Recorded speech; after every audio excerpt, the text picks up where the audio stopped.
उसकी तो क्या दुर्दशा होती है कि आपने पिछले 5 साल देखा होगा कि जिस रफ्तार से हमारे लिंगोखड़ी में विकास की गति चल रही थी, चाहे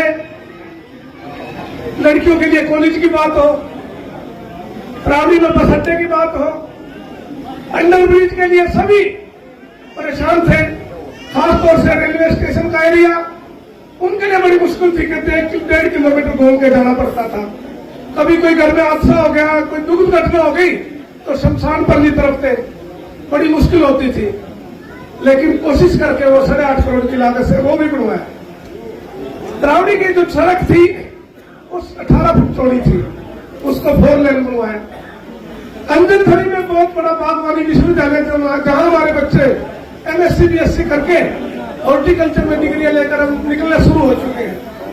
पॉलिटेक्निक कॉलेज था हमारा, उसको अपग्रेड करा के इंजीनियरिंग कॉलेज बनवाया। हमारे लिंगदू में तहसील की बिल्डिंग वहां बनवाई। शहर की हमने जितनी भी सड़कें थी लगभग ये 2015 में सड़कें बनवाई थी, और आज भी वो सड़कें आप देख लो कि उन पर रिपेयर कराने की जरूरत नहीं पड़ी, इतनी मजबूत सड़कों का निर्माण कराया था, बहुत कम काम कराए। लेकिन ये जो फैसला हम कोई अपना एक विधायक बनाने के लिए नहीं, हम ये फैसला ये भी सोचना होता है कि जो बटन दबा रहे हैं क्या है, ये बटन दबा रहे हमारा देश सुरक्षित है कि जिसके हाथों में ये बागडोर सौंप रहे हैं वो हमारी रक्षा करेगा, हमारे बच्चों की भी रक्षा करेगा। 10 वर्ष पूर्व आपने देखा होगा कि कैसे देश का हमारा एक ऐसे प्रधानमंत्री के हाथ में बागडोर थी जहां दिन रात पाकिस्तान जैसे छोटे छोटे देश, बांग्लादेश, श्रीलंका जैसे छोटे छोटे देश वो भारत को आंख दिखाने लग गए थे। कभी भी आते थे हमारे सैनिकों के संघर्ष करने जाते थे, आतंकवादी आते थे, हमला करते थे हमारे सैनिकों को, और न जाने कितनी माताएं बहने वाली विधवाएं सैनिकों को। लेकिन जब से आपने नरेंद्र मोदी जी को अपना एक वोट दिया, सिर्फ एक वोट आपका, और आज हिंदुस्तान विश्व का सबसे पावरफुल कंट्री बन गया। कारण एक ऐसे नेता को आपने बागडोर दी जिसका ना कोई परिवार है, ना कोई भतीजावाद है, ना कोई जाति है, सिर्फ एक ही काम है कि अपने देश का और अपने देश के नागरिकों को मजबूत करना। और आपने देखा होगा कि 10 वर्षों में जहां तमाम तरह की सुविधाएं आज आम आदमी को देने का काम किया, और इतनी पेचीदी समस्या हमारे देश में खड़ी थी, धारा 370 जहां 2 विधान 2 कानून, ये कांग्रेस की दी हुई कांग्रेस का कारनामा है जब देश आजाद हुआ था। न जाने इस धारा की वजह से कितने हमारे हिंदू भाइयों ने जान गंवानी पड़ी, और पूरा जम्मू हमारे हिंदू भाइयों से खाली हो गया था। लेकिन नरेंद्र मोदी जी ने इस बीमारी को जड़ से खत्म किया, और आज वहां इतना नाम राज स्थापित हो गया कि आज लोग याद करते हैं। हमारी मुस्लिम बहनों के लिए तलाक कहकर छोड़ देते थे, लेकिन कानून बनाया, अब आप तलाक कहकर अपने अब उसको छोड़ नहीं सकते। कानून बना दिया कि अगर ऐसा काम किया तो जेल में जाना पड़ेगा। श्री राम मंदिर का निर्माण जो आप वर्षों से हमारे बुजुर्ग सोचते थे, कभी हमारे रामलला भी टेंट से बाहर निकलेंगे, तो एक भव्य मंदिर से नरेंद्र मोदी जी ने बनाया।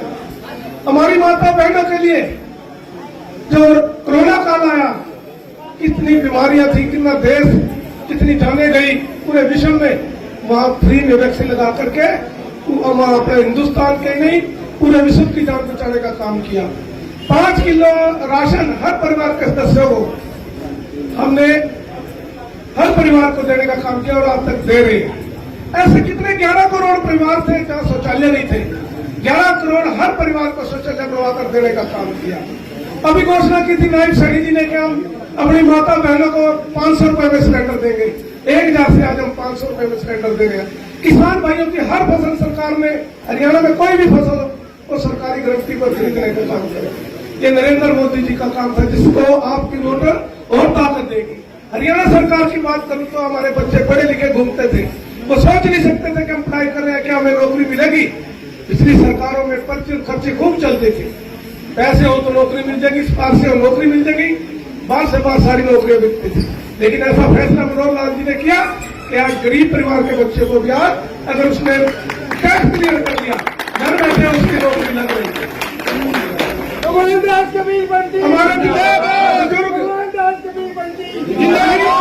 गरीब परिवार पे कोई बड़ी बीमारी आ गई, परेशान होता था, कर्जा उठाता था, गहने बेचते थे, तब इलाज करा पाते थे, और कई बार इंतजाम नहीं होता था, वो जान चली जाती थी इलाज के बाद में। लेकिन हमारी सरकार ने 5 लाख का आयुष्मान कार्ड बनाने का काम किया, ताकि कोई आफत या कोई दिक्कत आ गई तो 5 लाख का वो इलाज कराएगा। और आने वाले समय में जब सरकार हमारी बढ़ेगी तो 10 लाख की सरकार ने गारंटी दी है कि अब 10 लाख तक का भी सरकार उसके पूरा कर उसका इलाज का खर्चा उठाएगी। भारत माता की जय, भारत माता की जय, भारत माता की जय। बहुत से काम हुए हैं, बहुत से आपकी वोट से अगर गलत बटन दब गया तो साथियों, नरेंद्र मोदी जी जैसे बार बार इस देश के प्रधानमंत्री हमें नहीं मिलेंगे, मनोहर लाल नायब साहब जैसे मुख्यमंत्री हमें नहीं मिलेंगे। इसलिए हमें फैसला करना, सोच समझ करके फैसला करना। पिछली बार बहुत काम किया हमने, अपने 1100 करोड़ रुपए, कितना होता 1100 करोड़ रुपए अपने हल्के में लाने का काम किया, जिसमें पूरा हल्का चमक गया था। 5 साल कोई भी मिस्त्री गांव से ना अपने शहर से बाहर नहीं निकला था, लगातार काम चल रहे थे। बड़ी बड़ी जो योजनाएं थी जो हम मांग कर रहे थे वर्षों से, वो सब पूरी करने का काम किया। लेकिन फिर भी काम करके कोई ना कोई मुझसे गलती रही होगी, जिसके कारण से 2200 वोट का कोई ज्यादा बड़ा अंतर नहीं, 2200 वोटों से हम चुनाव हार गए। और चुनाव हारने का मेरा तो चलो कोई बात नहीं, एक विधायक बनने से रह गया, लेकिन 1100 करोड़ से भी ज्यादा इस बार आ रहे थे। क्या मेरा क्या योगदान दे, क्या मेरा कोई इंडस्ट्री, क्या मेरा कोई नया अस्पताल, ये अस्पताल खड़े बने हुए, काफी 50 बेड का हॉस्पिटल शुरू करा के गया था, लेकिन आज हिम्मत नहीं उस विधायक की मैं इसको पूरा करा सकूं। नीलोखेड़ी में 100 बेड का हॉस्पिटल है, वो आज भी ऐसे खड़ा। हमने सोच के इसको बनवाया था कि हमारे जो गरीब आदमी है, आसपास के लोग हैं, अच्छी सुविधा उनको मिलेगी, सभी डॉक्टर यहाँ उपलब्ध होंगे। लेकिन वो बिल्कुल उन्होंने ऐश प्रस्ती की 5 साल, और किसी तरह के उन्हें ना गरीब से मिला, ना ही किसी से कहाँ रहा कहाँ नहीं, लोग मिलने जाते थे उसका एड्रेस का भी पता नहीं था। तो एक मौका एक बार फिर, और मैं तो आपको बच्चा हूं, शायद गलती भी हो गई हो कोई, लेकिन इस बार ये मौका, शायद अगली बार ये मौका भी नहीं आएगा। तो इस बार आप सब आने वाली 5 तारीख को अपना एक एक वोट, तरावड़ी की 22,000 वोट है, पूरा एरिया का, पूरी विधानसभा का अकेला ही, क्योंकि 22,000 अकेली 22,000 तरावड़ी की नहीं, ये शहर के मंडी से, बाजार से कम से कम एक एक आदमी 10-10 वोटों को और लेकर ला सकता है। तो आप समझ लो कि कितनी वोट हो जाएंगी। अगर हर आदमी एक एक वोट और लाने का काम करे तो 44,000 हो जाएगी, और 50,000 का आदमी लाने बढ़ जाए। तो मैं आपके चरणों में यही प्रार्थना करूंगा कि 5 तारीख को आप सब एकजुट होकर सुबह तैयार होकर के 9 बजे तक ऐसा हो कि हमारी सारी तरावड़ी ने वोट डाल दिया है, और अपना एक एक वोट कमल खिलाने का काम करें। नायब सैनी जी को माननीय नरेंद्र मोदी ने तीसरी बार सरकार बनाने की उसकी घोषणा की है, हम सब मिलकर को उनको तीसरी बार सरकार बनाए, और नीलोखेड़ी की भी हिस्सेदारी हो, क्योंकि इस बार सरकार हमारी है लेकिन भागीदारी नहीं है, भागीदारी एक आजाद विधायक यहाँ बढ़ गया। तो इस बार सरकार में हमारी भागीदारी हो, हमारी हिस्सेदारी हो, ताकि आप सबकी कोई भी समस्या हो विधानसभा में जाकर उसे उठाए और अपने क्षेत्र का, अपने शहर के लिए हम काम करें। तो आपने नीलोखेड़ी में भी कमल खिलाना, मैं विश्वास दिलाता हूँ आप सबको, एक विधायक नहीं, एक भाई बेटा बनकर आपकी सेवा करूंगा। आप सबको बहुत भारत माता की भाइयों, वैसे तो सभी ने बहुत कुछ कह दिया, लेकिन मैं तो इतना ही कहूंगा कि देखो, पिछली बारी थोड़ी सी गलती हो गई थी, और उस टीम में मैं भी शामिल था जो 70 मेंबरी कमेटी थी। बाकी जो जीरो है वो जीरो ही है, आप सबको पता है 5 साल में तरावड़ी बहुत पीछे चला गया है। तो ये गलती आप कृपया दोबारा न करें। इस बार भाई भगवान दास वीरपंथी जी को भारी वोटों से विजय दिलाएं, क्योंकि मैंने भी 5 साल धर्मपाल जी के साथ रह के देखा है, सिर्फ एक ही बिरादरी उनके लिए, एक ही बिरादरी है, वो 35 बिरादरी का कोई उनको मतलब नहीं है। तो मेरी सभी से निवेदन है कि इस बार ये गलती ना करें और भाई भगवान दास जी को भारी मतों से विजय बनाए। देर से जो भगवान दास जी का इंतजार कर रहे हैं, उस इंतजार के लिए बहुत बहुत धन्यवाद।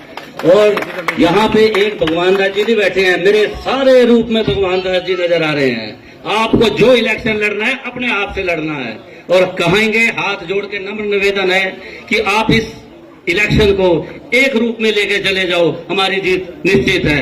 धन्यवाद। के सभी गणमान्य व्यक्ति, माताओं बहनों, आपका बड़ा सौभाग्य है कि आपको हिंदुस्तान की सबसे बड़ी पार्टी भारतीय जनता पार्टी उसका टिकट तरावड़ी के भाई भगवान दास को मिला है। और उस टिकट का माने ये है कि आपकी वोट हरियाणा में मुख्यमंत्री हमारे नायब सैनी को बनाएगी और सेंटर में मोदी सरकार को मजबूत करेगी। आपकी वोट इतनी भाग्यशाली है जो भगवान दास को देने का आपको मौका मिला। ये सबको मौका नहीं मिलता। और जो हमारी बरसों की बचपन से हमारी इच्छा थी कि हमारे शहर का कोई आदमी एमएलए बनेगा, वो भाई भगवान दास ने पूरी किया है। ये हमारी इच्छा भगवान दास ने पूरी किया है और अब के बार हमारे शहर का मंत्री बनेगा। बहुत बढ़िया। ये सारे हमारे शहर का नाम चावल को चावल वाले बेचते हैं, लेकिन इज्जत सारी तरोड़ी को चावल का कटोरा कहते हैं। हमारा चेहरा, हमारा सीना गर्व से जब तरावड़ी का चावल दूसरे देश में जाता है ना, हमारा सीना चौड़ा हो जाता है। हमारा खिलाड़ी जब तरावड़ी का जीत के आता है, या हमारा रोमिल जब जीत के आता है, या हमारा अमन तो सचदेवा जब जीत के आता है, तो तरावड़ी के बच्चों का चेहरा खिल जाता है। ऐसे ही भगवान दास का चेहरा तो हमने साथ देना उसी जोश के साथ।